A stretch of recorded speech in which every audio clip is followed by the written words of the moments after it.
Welcome back aboard the spooky polite ship, everyone. I present to you Noise.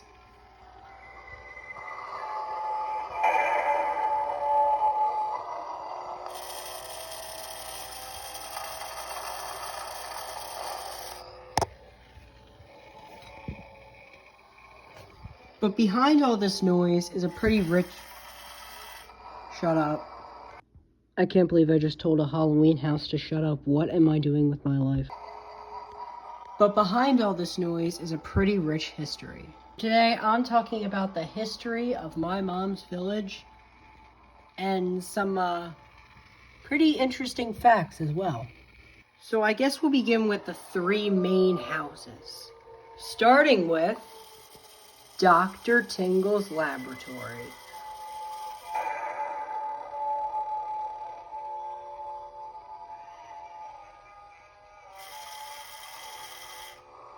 Dr. Tingle's laboratory is the one at the top here with the lightning strike. I guess we'll begin with a fun fact about this one. The fun fact for this one is a little bit of insight into how it works. If you peek in the corner here, you can see the main bulb that lights up green for most of the house's time, but when the lightning strikes, this one light bulb in here will flash like that. You can also see the speaker in here if you look real closely. I'm assuming that's the speaker anyway. I don't know what that is. With my fun fact over, it's time to talk about the obviousness. The lightning strike. So Dr. Tingle's laboratory, the whole thing for this one is the lightning strike. It happens twice each cycle round in the audio. So for the one audio cycle that runs through on repeat, there's two lightning strikes, one after the other.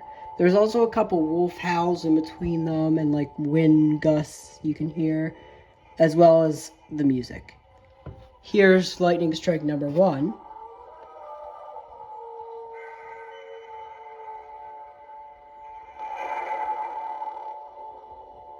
And then here's lightning strike number 2.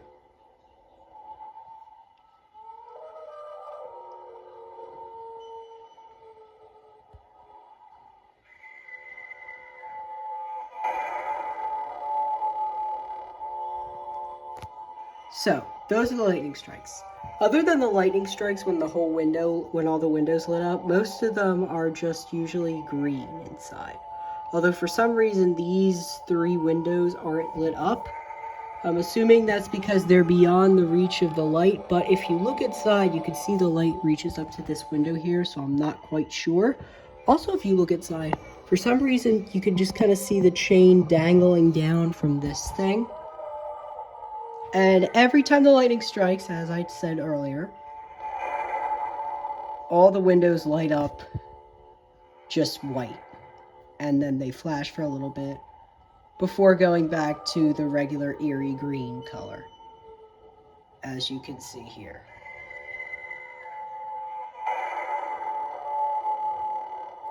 It doesn't have actually much history I could go into specifically relating to the village, but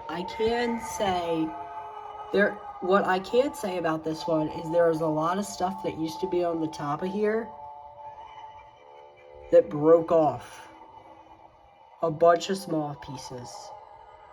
Also, the Headless Horseman, we like to put him right outside because why not? Normally during Halloween, Dr. Tingle's laboratory takes the spot right here on the table. And during Halloween in May, it's up top. Yes, I turned these 2 off because I don't feel like constantly having to talk over the obnoxious chain in the background there. Out of the 2 houses that make noise, it's definitely the superior in its main audio. However, overall, yeah, you're the loudest because you have the obnoxious chain motor sound that still exists even though you don't move anymore. With Dr. Tingle's laboratory done and dusted, it's time to talk about the next house.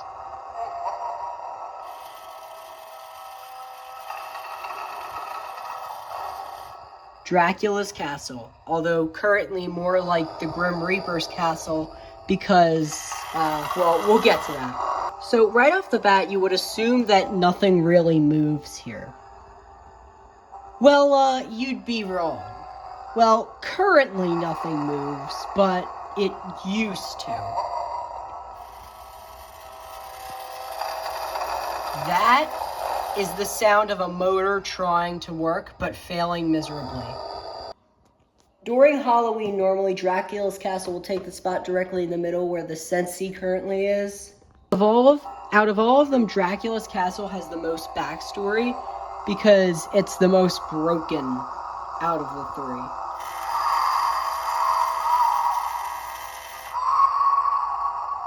For the other two houses, nothing functionally is really broken. There's just a couple pieces that are broken, which this one really only has one thing that's broken, but we'll get to that. When it comes to Dracula's castle, it's now currently the Grim Reaper's castle, because this thing used to have a lot more motion than what it does now, which is really nothing. So basically, there used to be two things this castle did besides just light up and make noise. The drawbridge would frequently open and close, revealing the Grim Reaper inside. And at the top here, these trap doors would open to reveal, I'm gonna try and see if I can't, there we go, to reveal Dracula inside there, who you can see is extremely broken. If you look down, you can also see the mechanism that used to move him and make him pop out of these trapdoors on the top. So yeah, Dracula used to pop out of the trapdoors on the top, and the drawbridge would frequently open and close. That's the motor sound that you hear not working. And usually if there was like a drawbridge sound added to the motor, then you can tell that it's the drawbridge that's supposed to be moving, and if there's no drawbridge sound added, then that's Dracula, that's the drawbridge. You could tell by whether or not there's a drawbridge sound terribly implemented over top. Yeah, that's the drawbridge opening and then the Grim Reaper laughing, I can tell. So this is the styrofoam moat, as we like to call it, because it's full of styrofoam. Little pieces of styrofoam that fly everywhere every time I try to open this village out of the box, but we'll get to that later. Also, we have the Grim Reaper figurine, who obviously goes outside of here, which is kind of confusing because then there's two, but his scythe broke. He used to have a scythe. Was it a scythe? I can't remember. It was a scythe, or it was either a scythe or a walking stick or something, but it broke. Then we have the witch, the noseless witch, who used to just be a freestanding figure that had like a thing attached to it, but as many things in this village, that also broke. So now we just kind of prop her up on top of the castle like that, so it looks like she's taking off. Other than that, that's pretty much Dracula's castle. As you can tell, the gargoyle here has disappeared. That was very frequently. I opened the box earlier. I opened the box in 2024, which was technically last year, but you get the point. I opened the box at Halloween to put it up, and the gargoyle guy had fallen off. He was still in the box, though, so I put him back on top, but we never glued him back on, so he was kind of just resting there. I thought I remembered putting him away in the box, but I guess not, because when I took him out for Halloween in May, he was nowhere to be found. So I'm just gonna assume the worst. During Halloween, normally Dracula's castle will take the spot directly in the middle where the Sensi currently is. And to add another thing to the list of brokenness of this is the one with the faulty volume, where it's either really loud or really quiet. Trying to do this with my hand, though, is impossible. Near impossible, so. And I would like this to be, if one of them is slightly quieter, I would like it to be this one. Because this one is kind of more background noise, with the exception of, like, the laughing, the drawbridge opening, and, like, the weird gust of wind that it does at that one point. And the bells. I think it's coming up. Yeah, that. that gust of wind that you hear, I'm assuming when Dracula pops up. I would like that to be louder, the drawbridge to be louder, the laughing to be louder, and the bells to be louder. But other than that, this one should be quieter, because the main focus is the lightning strike in the laboratory and the wolf howl. On to the final main house. Finally some quiet.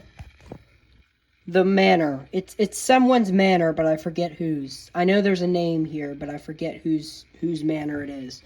But anyway, I just like to call it the Ghost Manor. Because, well, yeah, ghosts. So I actually know full well how this one works, believe it or not.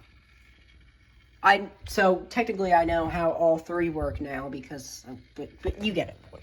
So basically, this top piece used to be stuck in place, but I was a kid. This happened like when I was like very young, because I remember when I was very young being able to lift this piece off into the top. But this used to be attached. Well, I broke it off by accident when I was a kid. I'm pretty sure. So I forgot to say this earlier, but the drawbridge was the second thing that broke. First was Dracula. I forget how he broke. I think we just took it out one time and he didn't work. And then I did something with the drawbridge when I was like 5, like 6 or 7, somewhere around there, and messed it up, and then the drawbridge broke too. I feel like the drawbridge was more recent. I feel like my mom accidentally broke the drawbridge when she was taking it out of the box, and I broke the Dracula when I was like 5 or something. I don't know. I knew I messed up one thing and my mom messed up another thing, but it was one of them. I knew the drawbridge still worked for a while. I think the drawbridge was the more recent one that my mom accidentally broke. But anyways, down here with the ghost house. So as you can see, the ghosts in the window. After this thing broke, I am fully capable of lifting this thing up and seeing how it is inside. And basically, that's how I figured out, this is the first one how I figured out how it worked. I actually just recently looked inside of this one, realized that I was able to do that just from the side. But this one was the first one that I found out how it worked. This one I found out a little bit earlier because I kept trying to pull Dracula back out to the top so that at least he was out there and it looked nice, but I still can't get him to come out because he's stuck in there. But anyways, this is what it looks like inside. So as you can see, there is a light in the center there, surrounded by this black plastic thing that has a bunch of ghosts cut into it. Holes with ghosts cut into it. And then you can see that it's spinning in a circle so that the ghosts go around in circles. You can see that's projecting the ghosts onto this paper that surrounds the entire house and covers the windows. Which means that this paper is what's getting the ghosts projected onto it, and then it's shining through to the windows on the outside. And it's doing the same here, just without the paper in between it. Because without the paper, you'd be able to see right through to the windows and the mechanism inside. Because obviously the windows need to be bigger for you to be able to see the ghosts, but you wouldn't be able to see them if the paper wasn't there anyway. And you'd also be able to see right inside the mechanism because the windows are a lot bigger than these other two houses. This is the only one that doesn't make any noise unless you count the very quiet, faint sound of the motor spinning. Moving on to the segment where I talk about the village as a whole. As you might have noticed if you saw Seasick Halloween, I don't have everything up. I only have the 3 main houses and the figures that go with them if there are any. For me, each holiday has a main attraction decoration-wise. For Halloween, it's my dad's village. And for Christmas, it's the tree or the Hallmark snowman. However, there are secondary main attractions to Halloween as well. For Christmas, the secondary main attraction is the snowman. For Halloween, the secondary main attraction is my mom's village. Now, usually the main attractions aren't what we put up for the holiday in a different month. So for like Christmas in July, we're not obviously going to put up the actual tree. Instead, we just put up my smaller tree that I have in my bedroom and the snowmen, which are the secondary main attraction for Christmas. And for Halloween, we don't put up my dad's village because, well, that takes weeks on its own. So instead, we put up the secondary main attraction, my mom's village. However, my mom's village used to be the main attraction of Halloween for me. During Halloween, this is the area that we typically keep my dad's village. And on this area, which means we have to move the crock pot over to the table behind me. Usually we have to put the dish rack over here. Believe it or not, however, before my dad's village, this is where my mom's village went. As my dad started getting more houses for his village, we started adding those houses to my mom's village. When we got the Mad Pumpkin Patch, we added that to my mom's village. When we got the Reaper Motorcycle Company, we added that to my mom's village. The Witch's Tower, we added that to my mom's village. But then eventually there were too many houses in my dad's village to mix with my mom's village. So my mom's village ended up getting moved to the foyer. By the way, I forgot to mention this earlier, this is where the manor goes.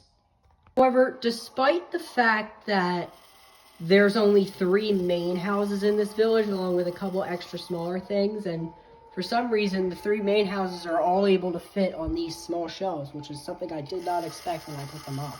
I still somehow struggle to find space on this table every single year.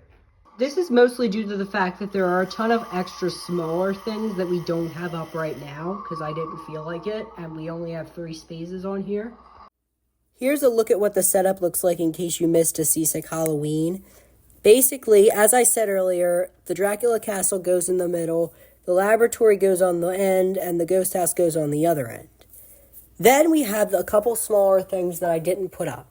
Those things being the small pumpkin patch, the ghost tree, the graveyard that you can kind of see in the back, and the mausoleum. As well as the figures, which I didn't put up here, that include the Grim Reaper that goes by the Dracula's Castle, the witch that launches off Dracula's Castle, and the Headless Horseman that goes directly in front of the laboratory. Our next topic is the noise. Because this village is located directly above my bedroom, and as I mentioned in another video, this village is extremely loud and hard to fix the volume. See, the volume on this village perfectly lines up, unlike my dad's village, so we like to have them all run at the same time. The problem is, once I get the audio to a point where they're both the same volume, or at least a similar enough volume, it is almost impossible to change them without entirely messing it up. The volume is either way too loud or way too quiet, as I mentioned earlier. So getting them to perfectly line up and both be a similar volume that's both decent is a struggle. Usually it ends up being on the louder side.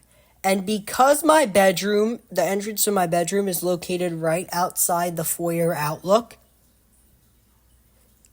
yeah, I can hear that thing very clearly at night. But I don't like to mess with the volume because I don't like to mess up how I have it. Because of this, I don't feel like lowering the volume every single time we want to watch TV in the living room. And because normally it's in the foyer, we can't usually hear it when we're in the living room, which is, by the way, the hub of everything, as I said a couple videos back. So I just have to pull the plug every single time we want to watch TV. Otherwise, this thing is going to be way too loud to hear over the TV. And I can't turn it down because then that'll end up being a nightmare. Also, these cords are a mess right now. Speaking of the wires, we normally, even when it's over there during Halloween, we normally have it plugged into a power strip. The reason for this is because of the fact that this can't fit in a normal extension cord. They can barely fit in here. See, I have to the plug for the laboratory completely covers up the switch.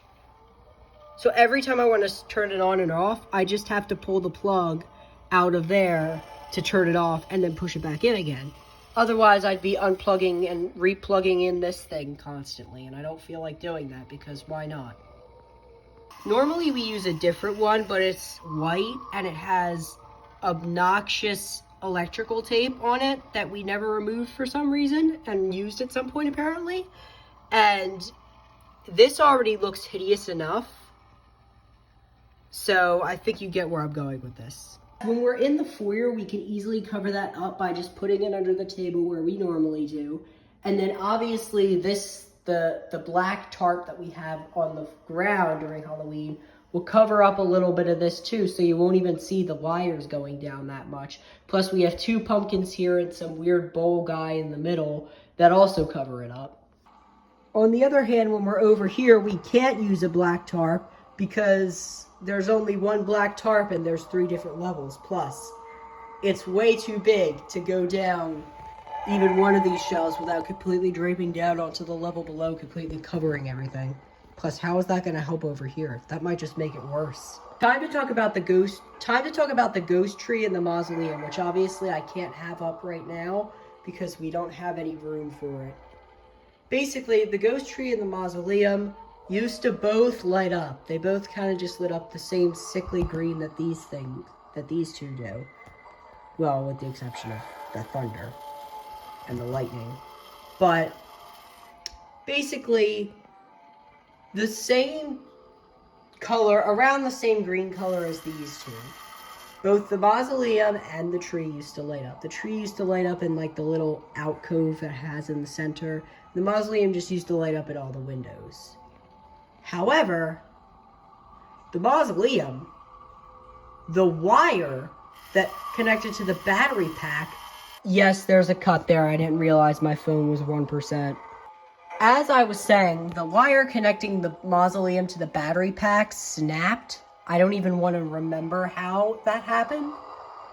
And so, yeah, of course, that broke it, obviously. The tree, on the other hand, still has the battery pack attached to it, so it's way more obnoxious than the mausoleum. It just doesn't work anymore. I don't even remember how it broke. Just one day it just stopped working. In conclusion, having to hear this village constantly during October has both driven me insane and given me an insane amount of nostalgia for it. Basically, I used to hear this thing playing all the time during Halloween. It's kind of like the symbol of Halloween nostalgia for me. The sound of the lightning strike, the sound of the bell bong, and whatever noise that is. And even just this house in general has given me nostalgia because of the memories of this thing being around for longer than my dad's village. Even some of the houses in my dad's village give me nostalgia. Some of the older ones, like the Mad Pumpkin Patch. Even like the Ghoulish Gourd. The Mad Pumpkin Patch, the Witch's Tower, all those houses. Even the one that I have in my playroom, the Reaper Motorcycle Company. That one isn't actually as new as you might think. That's one of the older ones that my dad originally bought. But when he ran out of room on there for it, he decided to give it to me because it wasn't one of his favorites. But I guess that's all for today's very long video. Thanks for watching, everyone. Do get seasick.